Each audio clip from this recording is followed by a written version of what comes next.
Figur berpengalaman dengan visi misi serta program yang terukur dan realistis menyentuh kebutuhan masyarakat membuat pasangan calon Bupati Wakil Bupati Badung Inyoman Gireprasta Iketut Suyasa atau Paslon Giriase terus meraih dukungan dan kebulatan tekad untuk memenangkan Pilkada Desember mendatang.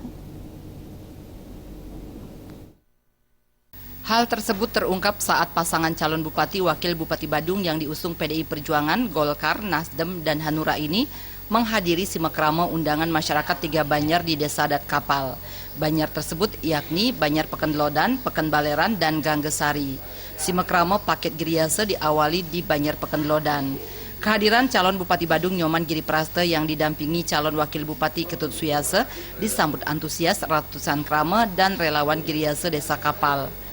Di dalam visi misi serta program yang disampaikan secara bergantian oleh paket Giriase menyebutkan akan meningkatkan kesejahteraan masyarakat Badung melalui pembangunan Kayangan 3 didanai oleh pemerintah. Percepatan pelayanan kesehatan diwujudkan oleh Paslon Nyegar Gunung ini melalui pemberian 1 mobil ambulans setiap desa lengkap dengan sopir.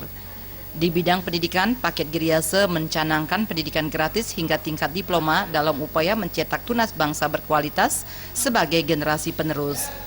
Giriase juga berkomitmen melanjutkan pembangunan bupati terdahulu yang juga penglingsir Puri Ageng Mengui, Anak Agung Gede Agung.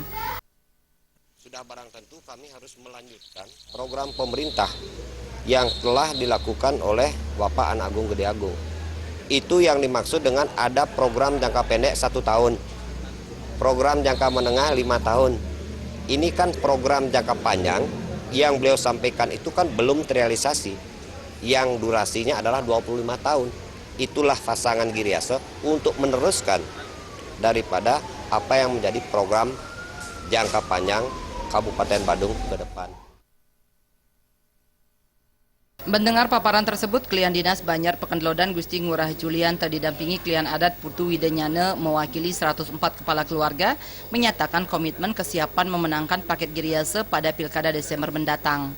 Menurutnya program Giriase sangat realistis dan dibutuhkan masyarakat. Ingin agar beliau benar-benarlah memperhatikan kesejahteraan khususnya masyarakat Badung. Semangat untuk mendukung sudah pasti. Hal senada ditegaskan klien adat Banjar Pekenbaleran Iketut Sudire. Menurut klien adat dengan 492 pemilih ini, paket Giriase merupakan figur berpengalaman dengan 2 periode menjadi pimpinan DPRD Badung sehingga menambah keyakinan paket Giriase mampu mewujudkan program untuk meningkatkan kesejahteraan masyarakat. Melihat artinya program yang disampaikan Bapak lebih menekan kepada adat budaya dan itu yang sangat menarik bagi kami di sini. Simakrama berikutnya di Banjar Ganggesari. Paslon Giriase yang diwakili calon Wakil Bupati Iketut Suyasa juga mendapat komitmen kesiapan krama Banjar dengan 200 kakak ini untuk memenangkan Paslon Giriase pada Pilkada Desember. Simakrama ini juga sekaligus melengkapi dukungan paket Giriase di Desa Adat Kapal yang telah digelar melalui simakrama di beberapa Banjar di Desa Adat ini. Supi dan Sutardana.